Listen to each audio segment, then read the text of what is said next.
Maybe all the schemes of the devil were nothing compared to what man could think up.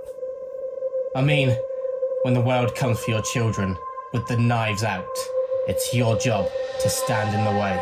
I want you to remember what was good in me, not what was most awful. The people you love should be allowed to keep their worst to themselves. Hello and welcome to the channel today. I'm Will, and as I'm sure you know already, this is a video about reviewing Horns, a book by Joe Hill. It is kind of horror-esque, kind of thriller-esque, kind of crime mystery-esque, all shoved into one. It feels very much like a Stephen King book, which isn't surprising as Joe Hill is Stephen King's son, but it's unique. It's not just the son trying to copy the father. I love this book in every way, from the storytelling to the pacing, characters and onwards, so I guess that's all I need to say. But let's carry on with the review for those who want a little bit more depth than that. But before we get to the main brunt of my thoughts, let's talk about the premise. So we follow a man, his name is Ig, short for Ignatius, great name by the way. It has been a year since his girlfriend was murdered. He was very much in love with her and he was the main suspect. No one was convicted. The evidence was somehow tainted and got rid of. I won't go into depth for that. But there's no evidence left. It's destroyed. So everyone thinks it was Ignatius who killed his own girlfriend, but they think he got away from it. So he's an outcast, an outsider. He loathes himself. He lives every day knowing that he doesn't know who the killer is, how she died. It's a year on. One night he gets incredibly drunk, so drunk he doesn't remember anything, but he wakes up and looks in the mirror and he has horns, which would freak me out if I woke up with horns as well. But because of the state he's in, he thinks it must just be a hallucination. I'm going to go to the doctors. But he finds out that people start acting very strangely around him. They start revealing their deepest, darkest desires and their secrets as well. And so he realizes there may be a bit more to these horns than they first appear. So that is the premise. Papa Gwyn loves this book. He said that this is probably his favorite Joe Hill book, and it's one that he recommended to me. So that I was instantly on board. Then he told me the premise and I was like, I need to read this. He told me that last year. I thought I'm going to read a few more Stephen King books first, then I'll eventually get to Joe Hill.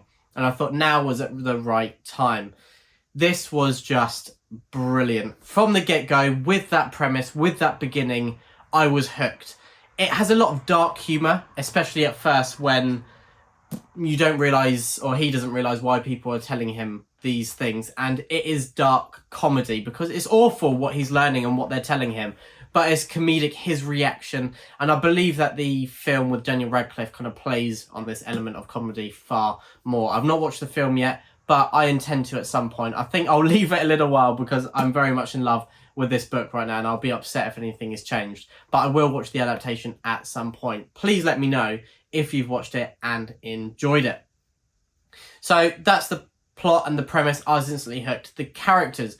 We have two timelines. We've got the modern timeline with the horns, and then we go back in time to Ignatius as a child and his growing up, his coming of age with his brother, his best friends, and Merrin, his girlfriend. And these timelines, they are kind of jumped to and fro from throughout the book, but brilliantly. Often when there's a dual timeline, I find it to be quite unrealistic how certain things are hidden from you so they don't spoil the modern timeline or vice versa. But Joe Hill does it exceptionally well with this. The revelations that come from each timeline play really well into the tone of the other, so they're not jarring when they jump between these time periods. It is done really, really well, and it is probably the part of the storytelling that I most appreciated and admired from his writing craft. Joe Hill shows that he is a really brilliant writer in that respect, how he crafted that continuous tone and atmosphere, and piecing these puzzle pieces together was just really satisfying to do. The characters are standout. I was so attached to Ignatius, to Merrin. His brother Terry is brilliant as well.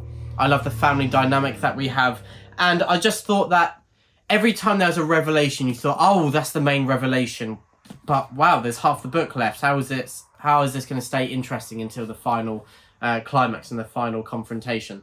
But there's just more and more you don't expect to be revealed that you find out.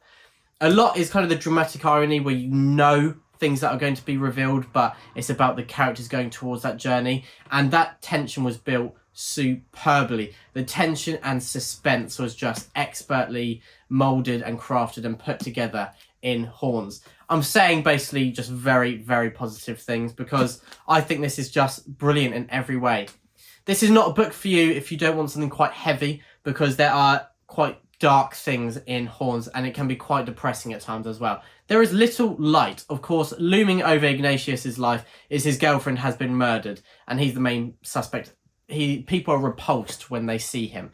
And also when you've got people revealing their deepest, darkest desires to him, it can get pretty dark pretty quickly. And after a while, I wouldn't say draining because I was in the right mindset to read this, but I think if you're looking for something a bit lighter, you've been reading some dark books already, then it might be a bit draining going from that to piece to piece to piece of just dark material. And so, yeah, if maybe wait for the right time to read Horns because of that. But for me, I was in the perfect time to read it, and that's why I can't think of anything negative about this book. As I said, when there are revelations, I had some hesitations thinking, oh, there's still 200 pages left. How is he going to keep me hooked? I wish it kind of went in a different direction.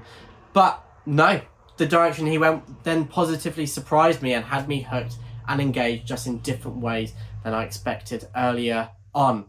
I'm a character-driven reader. Whilst these characters aren't my favourite of all time, there was enough relatability and attachment and uniqueness to them that they felt real and they engaged you and they had you invested in the story. So I'd say that it wasn't the strongest characters of all time, but more than enough to have you really involved in the story. The plot, as I said, piecing it together, the revelations, the twists and the turns, it was just like a roller coaster from beginning to end, emotionally, but also with the plot being revealed as well.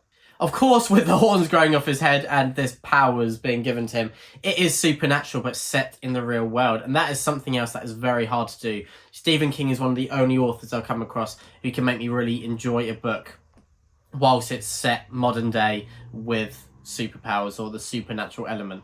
But it was done brilliantly in Horns. The reactions of the characters felt very real and thought out. So it's not just kind of directed to make the plot easier, and it's not plot driven. It seems like the characters weave in and out. You go on some tangents, you go on bits that aren't as related to the main story, but they add flesh and richness to this tale. So I think they're really, really needed, especially when you've got that supernatural element, and it kind of plays into faith and religion a bit, but there's a lot of ambiguity as well, because is it just our main character Ignatius projecting? There's that unreliability. You don't have all your questions answered, and for me, that was perfect. Often in books where you have this supernatural element, I find it best to know enough that you understand the workings, but you aren't told 100% of the ramifications or the background. And I find that to be kind of a sweet spot, because often when everything is revealed, it can be a bit disappointed or something you don't buy into personally. But I think that Joe Hill hit a great balance with this. There is a religious background, but again, as I said, is it just him projecting? Because his ideas and theories are never 100% confirmed. But Horns is a book that I imagine will hook you from beginning to end. I felt engaged. It was just a page turner in every way possible. I could not put this book down. I read it in 2 sittings. I read 200 pages each time, and there was not a moment where I wanted a break or a refresher. It is one you can binge. I read it quite slowly at times, so I read passages again, because when you have these puzzle pieces revealed, you want to make sure, wow, have I just made that up, or is that really what this is saying? So I read passages again and again, and because it's so well written, there's some monologues here as well, which usually I'm not a fan of monologues because it's a bit like the big bad revealing their plan in a way that doesn't feel organic or natural. But here, it really makes sense. I can't say more without providing spoilers, which of course will not do. But that is my review of Horns by Joe Hill. If you love Stephen King, of course, I imagine you've already picked this up. But I really hope that if you haven't read any Stephen King or Joe Hill, please pick this up. I'm thinking of doing a video at some point soon that talks about books that kind of defy the genre that I think you should pick up even if you don't really read that genre. The Wolf Den by L.D. Harper is one of those, and I think Horns I'm adding to that kind of top list of those higher echelons of books I would recommend to anyone, no matter what their natural reading tastes are.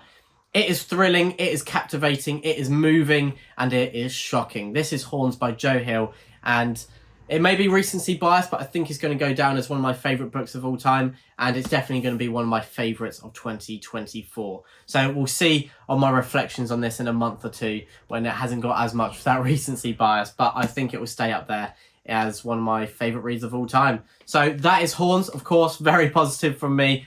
5 out of 5 stars.